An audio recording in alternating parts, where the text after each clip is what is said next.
So, what does it take to be a successful safety professional? What kind of characteristics would you have to be most fulfilled for this career?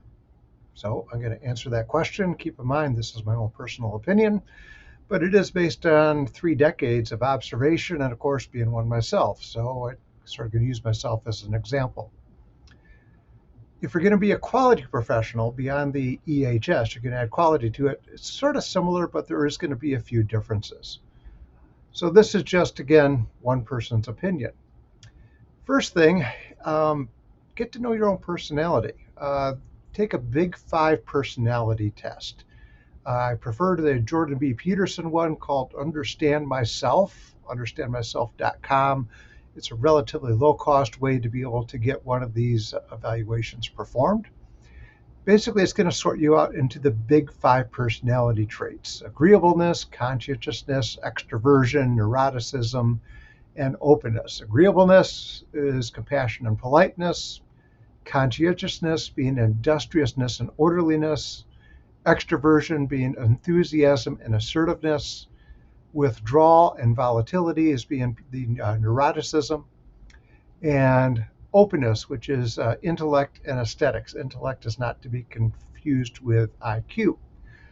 So what I'm going to do is I'm sort of going to take along you through what my results were on this, so that you can sort of see how this applies and how it works. And so when I took my own exam, I came up with agreeableness as being 46, extroversion being 86, conscientiousness being 72, openness being 83, and neuroticism being a grand old 4. So what does that actually mean when it comes down to it? So the way it comes out to agreeableness is politeness, compassion, and politeness. And what it said for me is I'm on the 46th percentile, which is about medium, and most everybody's going to be on the standard distribution scale. There's no perfect way to be able to be on this scale. There's good and bad aspects of everything. And so agreeableness is being sort of a complex trait. If you're high in agreeableness, people are going to see you as being nice, compliant, nurturing, kind, trusting, and conciliatory. Typically try to avoid conflict. People low in agreeableness are basically sort of opposite. They can be stubborn, dominant, harsh, skeptical, and competitive. People that know me know I can have a very much of a stubborn streak, and I will basically dig in my heels. So how does this actually play out? Well, there's two different things that go into here. According to the Understand Myself, I'm high in compassion, 66. So that actually puts me well above the standard male and well above the standard female. So I tend to be interested in the problems of other people, living things, concerned with other people, trying to avoid negative emotion, which would be in somewhere on the neuroticism type of thing. Soft side tend to be people on this tend to be on the more liberal side of it. Women tend to have an average score of 61, men it's 39. Again, I'm sort of a little bit different than that, being a male. However, on the politeness side of it, I'm moderately low, 26th percentile.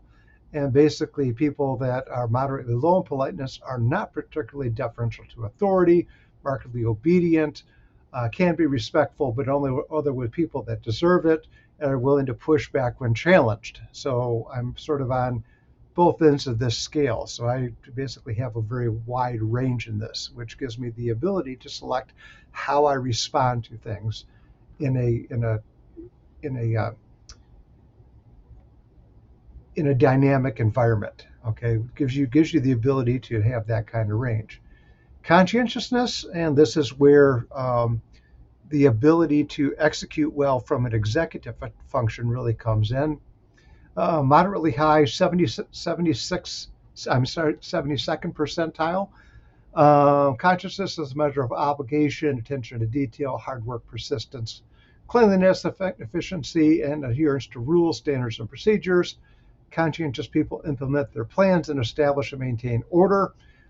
again, this is something that you have to be able to do well as a safety professional. Moderately consciousness people are dutiful. They tend to slog away at the task until finished, that type of thing. Okay. Now this comes into two different aspects. Okay. Industriousness, which I'm very high in, 85th percentile in industriousness. Highly industrious people are likely to be successful in school, administrative, managerial positions, which is what a safety professional really is, particularly if they're intelligent. They value hard work, and they like doing something useful. They finish what they start. They do it on schedule. Again, this is the ideal person from a managerial perspective. The other part of this is orderliness, which is another aspect. I'm only 48 on that, so I'm basically right in the middle of this. Orderly people, particularly disturbed by discuss, mess and chaos and everything else like that. They got to have everything just so. So if you have a person who is a natural engineer, you'll find them to be very, very orderly. So I'm in the middle on that. Extroversion high, 86. Primary dimension of positive emotion of the Big Five scientific model. Extroversion is generally a measure of sensitivity to positive emotions such as hope, joy, anticipation, approach, particularly in social situations. Two different versions of this is enthusiasm and assertiveness. And this is where, again, I have a dichotomy. So when you take a look at enthusiasm, I'm just moderately high. I'm right in the middle, 53. And basically what that is being excitable, happy, reasonable, easy to get to know, that type of thing. I'm right in the middle here.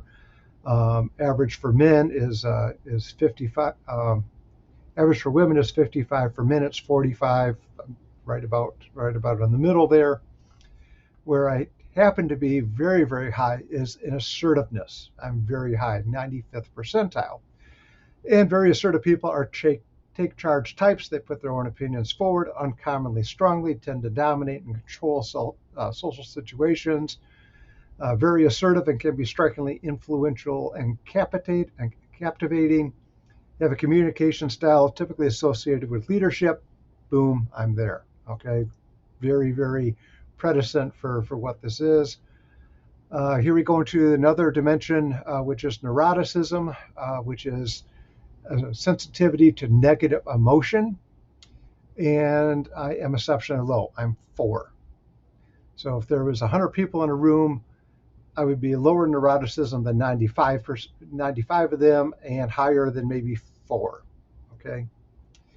People with exceptionally low levels of neuroticism virtually never focus on negative elements, anxieties, or uncertainties, past, present, or future. I just not bothered. Extremely rare for them to face periods of time where they are unhappy, anxious, irritable, unless facing serious, sustained, or complex problems. Even under the latter conditions, cope very, very well. Okay, yeah, it's sort of right there. And then there's a couple aspects to that. Withdrawal, exceptionally low. Individuals exceptionally low in withdrawal virtually never suffer from repeated by anticipatory anxiety. They handle new, uncertain, unexpected, or threatening or complex situations well from an emotional perspective, unlikely to avoid or withdraw in the face of the unknown or unexpected. Then the other part of that is volatility. Again, this is part of the neuroticism. I'm 7. Okay, so 92 people higher volatility and lower 6. I mean, it's just not volatile. Individuals very low in volatility are highly stable, predictable. Their moods almost never irritable, feel very little disappointment, frustration, pain, and loneliness. People find them to be easy to get along with and frequently can relax around them. Don't express frustration, disappointment, irritability, that type of thing.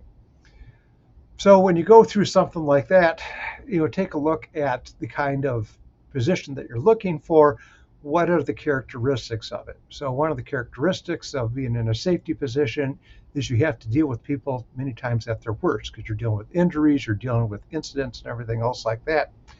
So I would argue personally that being very low in neuroticism overall is going to be one of those things necessary for a safety professional. If the sky is always falling and you're falling apart when bad things happen, this is not the kind of profession that you really want to be in. At the same time, you have to be compassionate. So you have to be able to address people and to be able to see what is going on with them. Because a safety professional has to develop the kind of relationships necessary to manage those types of things. So this is a leadership type of position. One of the aspects I talked about leadership, which is the assertiveness type of thing.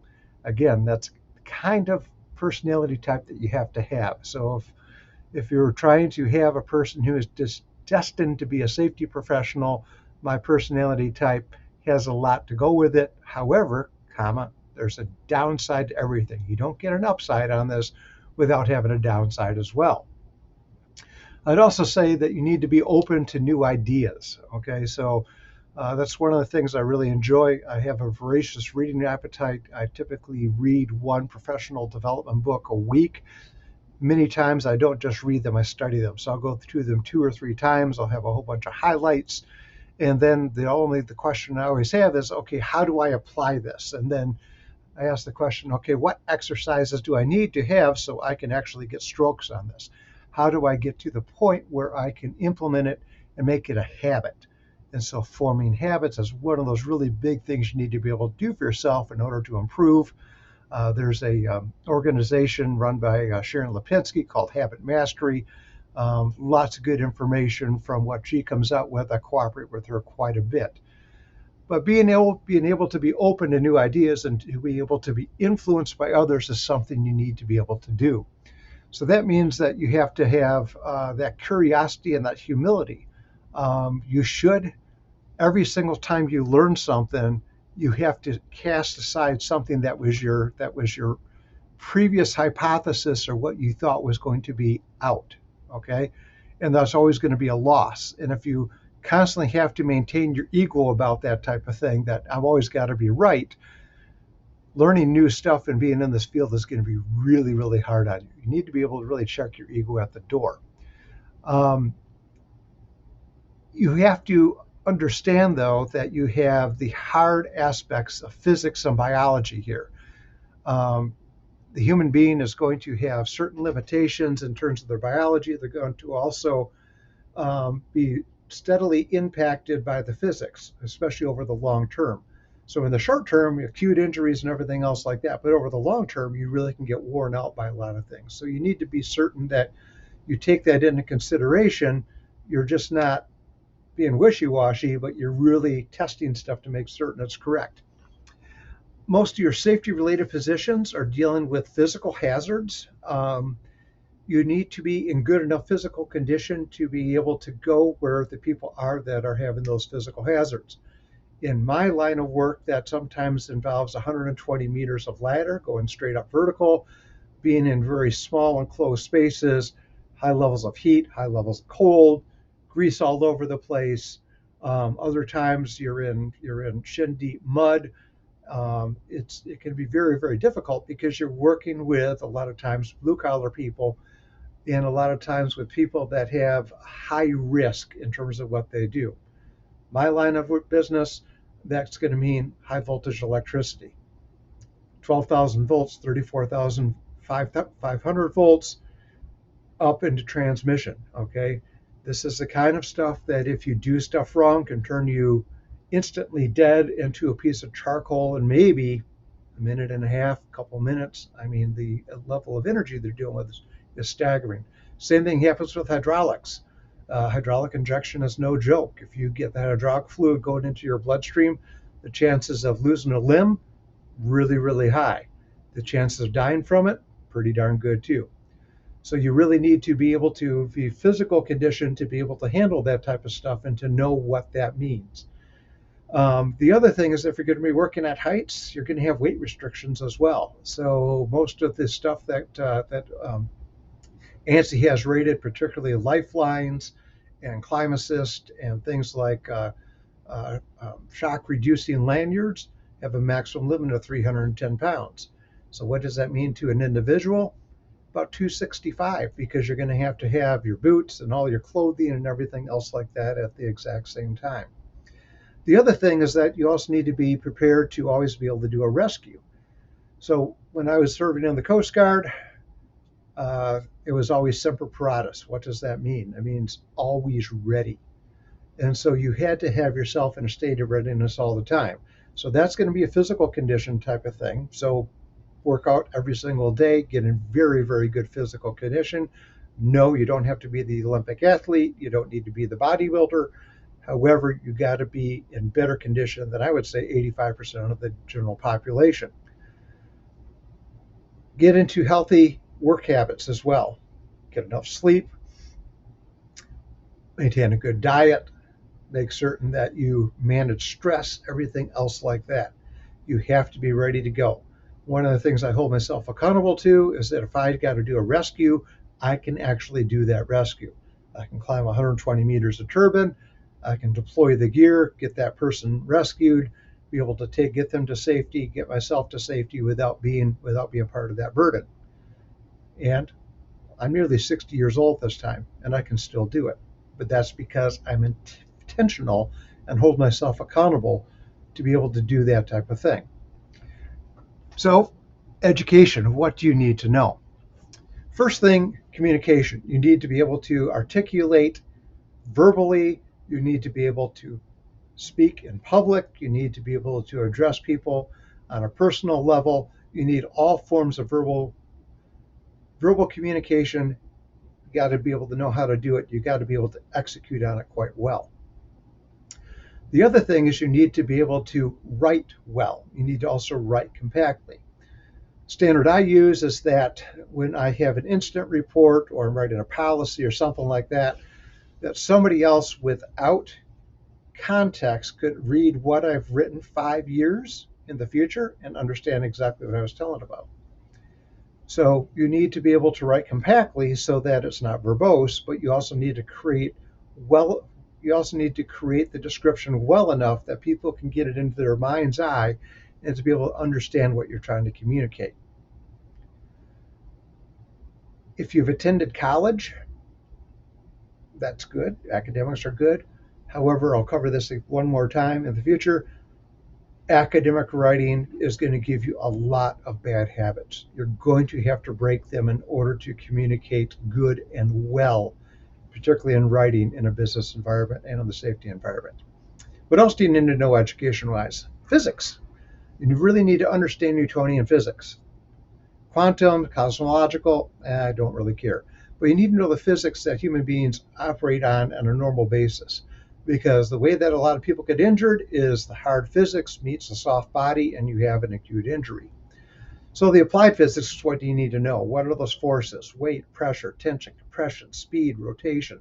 You need to know electrical energy, hydraulic energy, pneumatic energy, how all this stuff works together. And you need to know it from an applied and embodied perspective. Chemistry, you need to know basic chemistry, atoms, molecules, reaction compatibilities, incompatibilities.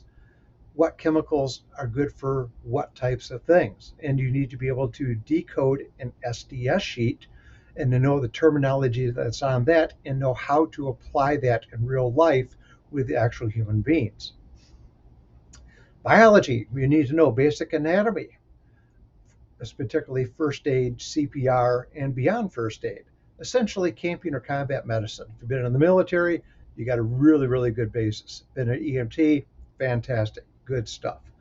The typical stuff for the Red Cross or the American Heart Association, great starting point. Learn more, okay? Pick up a couple survival books that will really help you out. You need to be able to confidently stabilize a situation, communicate it accurately to a first responder and to senior management so they know what is going on. You need to know basic health from the SDS perspective, how this chemical interacted with the biology and to be able to communicate that to a medical professional. And you need to know basic health exposures from the environmental exposure perspective, flora and fauna, particularly insects, snake bites, poison ivy, poison oak, all that type of stuff. You need to know how that affects you, how that affects your team members, how everybody gets along with that. Other thing in education, tools. And yes, I'm talking about basic shop class. This is unfortunately not really done much in today's era where everything is college prep, but you can do this on your own. Get to know basic tools, how they're used in a workplace, because you actually use them. Get greasy, get dirty. Let people teach you how to do the work. Let them have superiority to you. Just because you have a clipboard and you have a safety designation just means that you have a great new opportunity to learn. You are not the subject matter expert. Be humble. This is going to be the best thing that you can do. If people give you the crappiest duty to try to teach you something, to try to prove a point, you're going to do it with an absolute smile and with a heart full of gratitude because they're putting you under a test and you are going to ace that test by being humble, not being superior. You're going to do that and you're going to learn the lesson that they're trying to give you, which is this job is tough. There's aspects of it that just suck. And you're going to have to embrace the suck, get over it with a big smile, and keep a great attitude. You have just been given an incredible gift. Treat it as the gift. So, credentials. This is something that everybody asked about because everybody likes to have that piece of paper they can wave around. I would say OSHA 30-hour instructor was be my favorite credential that I like seeing, but only if you also pay attention to the regulatory environment and what is driving those OSHA regulations. Keep in mind, OSHA regulations are typically paid for in caskets and in blood. Okay, the reason why they're there is because this has been a problem in the past, so we're going to make certain that we have a means and methods of keeping employers accountable for keeping their people safe. That's what OSHA does. If an individual violates an OSHA regulation for themselves, only the employer gets cited. Okay, so keep that in mind. So you need to be able to use those materials, look at the regulatory background, because the actual instruction is not regulatory based. It's centered around the regulatory descriptions, but get into it. Actually, get into your manuals, take a look at it. What does it actually talk about in here? And that's the kind of stuff that's really important for you to know as a safety professional. If you don't know that, really can't use you. CHST, ASP, CSP, EM385. They're all fine. Okay? Great to get at least one of them. And the reason why is this is a great proxy for your commitment to your profession. Is any one better than the other, be all end all or anything else like that? No, sort of the CSP is sort of the pinnacle. It's decent, okay? It's great. The problem that I have is that most of the people that have gone through this, they've taken the exam, they got the stuff, and then I go in to actually have a discussion with them about the particular aspects of what they learned. Poof, it's all gone. So you need to make certain that you've actually mastered the foundational set of materials. The vast majority of the people coming with a credential, including the CSP, for one of my interviews, can't answer the fundamentals. Make certain that you understand what's behind there. You've actually gone through more than just read it enough to pass the exam. You need to internalize this. Take a look at the fundamentals, make certain you understand what that is. How about a BA or a BS, an MA or an MS? Okay, again, they're all fine. Basically, a college degree is a proxy for both intelligence and commitment. Most graduates can write a really good paper with a whole bunch of citations and they understand the APA manual quite well. However, this does not really translate into inspection reports, policies, or procedures. Again, I get somebody out of college right away, and it takes a good couple years to break all the academic writing bad habits. Typically, graduates are great with the technology. They can run a great spreadsheet. However, getting dirty with a craft, that's where the rubber meets the road. You really got to get in there and ask those questions and learn those embodied things so that you understand what it is that you actually have to apply. Again, we're talking about the raw physics meeting the biology. You need to know that. You also have to speak blue collar. Most of the people that are doing this They may have a college degree, but a lot of them don't. They're going to have very different ways of speaking, and you need to be able to relate to them. So having a great hobby or two is a wonderful type of thing. Be able to earn their trust. Okay, so you can talk about, hey, I ride a Harley, and I can actually work on my own bike. Perfect. I go hunting. I reload my own ammunition. Outstanding. Uh, if you want to have a discussion on fine art and opera, you're probably not going to have the correct audience for that kind of a discussion on a job site, whether that's operational or construction.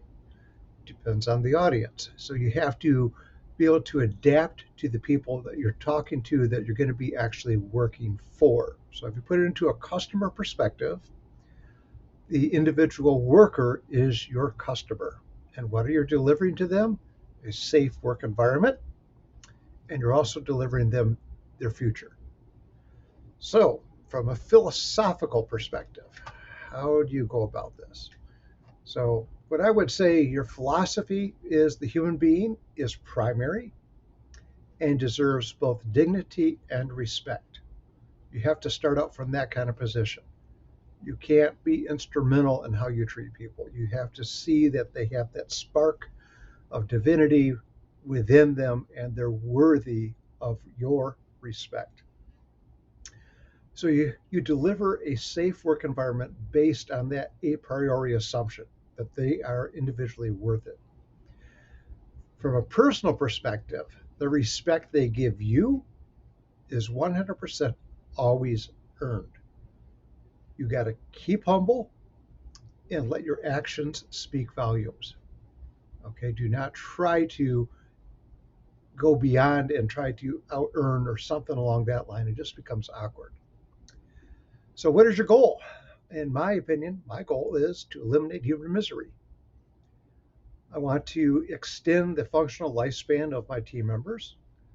I want to deliver on long term quality of life for all my team members. I want to protect my team's reputation, the reputation of the company you work for, from regulatory authorities, from the communities you work in, and the other workers that are involved. In other words, what you want to do is you want to set your employer up as being the employer of choice with that whenever you're out in the field. That a worker is going to come around and say, I want to work for you because I know that I get respected on this job site. I know that I'm going to have a safe work environment. Regulatory authorities having a great reputation is absolutely wonderful because you are going to have an incident sometime in the future. You are going to have a report. And when they come out and they see that you have everything together, you have a great program, you execute well, you have the concern there, you have a humble attitude and you're willing to learn, that goes a really, really long way. Keep in mind, great reputations take forever to earn, brick by brick by brick. It takes an enormous amount of energy to keep them going. I liken that to a flywheel. You got a giant flywheel, it takes a lot to get going, and you constantly got to put energy into that flywheel to keep it going. Reputations can be destroyed in less than a second, and it takes forever and ever to rebuild, because what happens with a reputation that you destroy, you've just violated trust. I'm not going to trust you again. You need to rebuild. Never ever violate that trust. So, what is that a safety professional is not going to get? You're not going to get lots of money in financial rewards. Okay, you're going to get enough to live on. You can have a very good life and everything else like that. But this is not like being a hedge fund manager. Okay, nobody is going to throw money at a safety professional like that. Different kind of environment. We actually act upon what doesn't happen, and that makes it very, very difficult to really figure out how to compensate us, because it's a dog that didn't bark. If money is really important, get into sales, get into finance, something along that line. What are you going to get out of this profession? You're going to get the unthanked, keep in mind, unthanked satisfaction that you're making a positive impact in people's lives. Not only on them, but also their family and their community, because what you're doing is you're making certain that these people can have a full life and have a positive impact on what's important to them. Virtually nobody will ever say thank you to you because you're operating in the background. You may get it occasionally, you help somebody through an injury or you have a training program or something like that, but the real satisfaction is going to be coming from something intrinsic from within you. So it's the absence of bad things happening. So you never know whose life you saved. You will never know that. Okay? That's a God thing. But that's got to be rewarding enough for you. And if it's not rewarding enough, this is not the profession for you. Go in and do something else. So think about all this and ponder it. Maybe for a month. Is this the kind of life that you want? Do you want to join this way of life? If so, great, jump all in. Welcome aboard. If it's not, select something else, go for it, commit to it, but don't have regrets either way. It's worth it. It really is. But you got to be the right person in order for it to be worth it too. Thanks. Stay safe.